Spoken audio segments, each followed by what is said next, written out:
5 hari jelang penyelenggaraan MotoGP 2022, kawasan sirkuit Mandalika masih terus dilakukan proses penyempurnaan. Perbaikan dan penyempurnaan diantaranya yakni sektor seperti kawasan utama sirkuit dan juga akses masuk kawasan. Penyempurnaan ditargetkan dapat selesai sebelum 16 Maret 2022. Dan selain itu, sebelum gelaran berlangsung dijadwalkan juga sesi pengenalan sirkuit kepada pembalap yang akan dimulai pada Kamis siang. Kemudian sesi free practice MotoGP akan dimulai sehari setelahnya, yaitu pada Jumat pagi 18 Maret 2022. Menempati pedok-pedok ataupun garasi para tim balap MotoGP. Di situ ada tim Ducati Lenovo dan sebelahnya ada tim Suzuki. Dan kini kita sudah tergabung dengan koresponden CNN Indonesia Albi Pratama di sirkuit Mandalika, Nusa Tenggara Barat.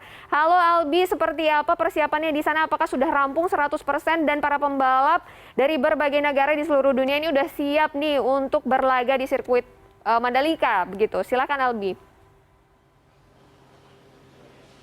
Ya, selamat siang Mbak, benar sekali. Hari ini merupakan tepat 5 hari jelang digelarnya balap MotoGP 2022 di sirkuit internasional Mandalika sendiri. Tetapi sampai saat ini memang persiapan masih terus dilakukan dan terus dikejar, baik itu oleh MGPA selaku pengelola daripada sirkuit Mandalika, pemerintah provinsi dan juga pemerintah pusat.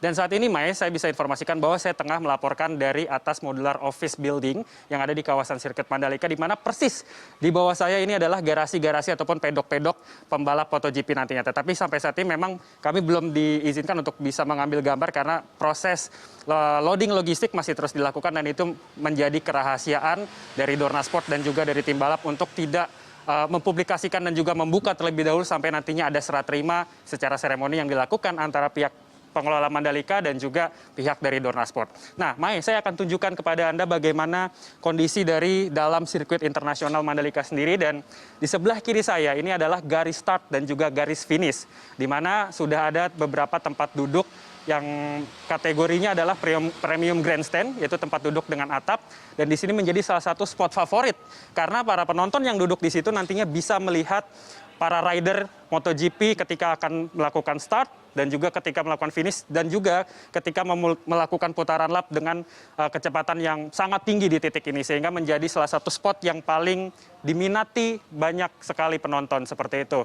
Dan beberapa waktu kemarin, tepatnya tanggal 9 Maret 2022, pihak dari MGP melaporkan bahwa lintasan sirkuit Mandalika yang sebelumnya dikeluhkan oleh para pembalap karena adanya beberapa masalah di tikungan, mulai dari tikungan 16 sampai dengan tikungan 5, ini juga sudah dinyatakan selesai dari proyek pengerjaan dan saat ini masih terus dilakukan proses pendinginan agar lebih sempurna lagi.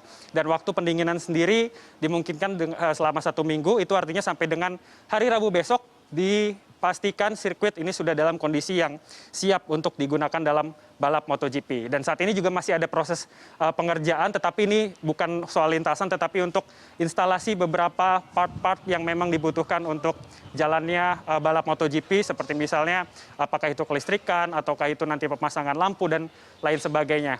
Nah, Mai, saya juga akan jelaskan di bawah ini adalah lintasan pit in dan juga pit out. Jadi nanti ketika para pembalap ini keluar dari pedok, mereka akan lewat jalur ini, lalu masuk juga di kawasan ini.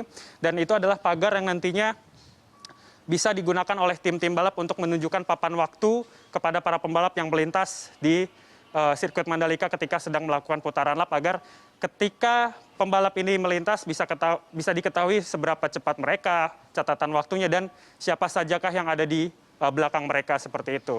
Jadi bisa dikatakan secara umum sirkuit Mandalika ini sudah mencapai 95% proses penyelesaian untuk kemudian nantinya bisa digunakan di hari pertama free practice MotoGP pada tanggal 18 Maret 2022. Nah, terkait dengan pembalap, memang direncanakan sejumlah pembalap MotoGP akan mulai tiba pada hari ini di sirkuit Mandalika, tetapi 20 pembalap MotoGP diantaranya akan terlebih dahulu stay di Jakarta sampai dengan tanggal 16 Maret 2022 karena diundang oleh Presiden Joko Widodo ke istana dan nantinya akan melakukan parade keliling ibu kota Jakarta dengan menggunakan motorsport. Dan bagi masyarakat yang tinggal di Jakarta tidak sempat pergi ke Mandalika karena kehabisan tiket ataupun karena terkendala jarak dan juga waktu, mungkin bisa melihat para pembalap MotoGP yang akan melakukan parade keliling ibu kota bersama dengan Presiden Joko Widodo, dan nantinya mereka akan start dan finish dari istana kepresidenan. Dan ketika sampai di sini pun pada tanggal 17 Maret 2022 juga rencananya para pembalap dan juga Presiden Joko Widodo akan konvoy lagi dari Bandara Internasional Lombok sampai ke sirkuit Mandalika seperti itu. Jadi bisa dikatakan akan ada beberapa acara-acara yang spektakuler untuk menyambut gelaran MotoGP Mandalika, karena MotoGP Mandalika merupakan gelaran MotoGP pertama di sirkuit ini karena sebelumnya dilakukan World Superbike. Tetapi sepanjang sejarah Indonesia pernah melakukan gelaran MotoGP itu pada tahun 1996 dan juga 97 di sirkuit Sentul. Jadi ini akan melepas rasa rindu para penggemar MotoGP yang ada di Indonesia dan juga mungkin masyarakat Indonesia yang ingin sekali mengenal balapan MotoGP yang saat ini menjadikan Indonesia sebagai tuan rumah balap MotoGP. Terakhir Mae, terkait dengan rencana pengamanan di kawasan Lombok sendiri, nantinya pihak dari Pemprov dan juga pemerintah pusat serta kawasan Mandalika akan menurunkan sekitar 3.500 personil TNI, Polri, dan juga personil gabungan lainnya untuk menjaga 9 titik penyekatan agar nantinya masyarakat ini bisa merasa aman dan juga bisa terarahkan. Mereka harus pergi kemana sesuai dengan tiket yang mereka beli untuk kemudian nanti diarahkan menuju ke tempat duduk mereka masing-masing. Seperti itu, Mae. Baik, terima kasih korespondensi CNN Indonesia Albi Pratama melaporkan dari Mandalika, Nusa Tenggara Barat. Selamat bertugas kembali, Albi.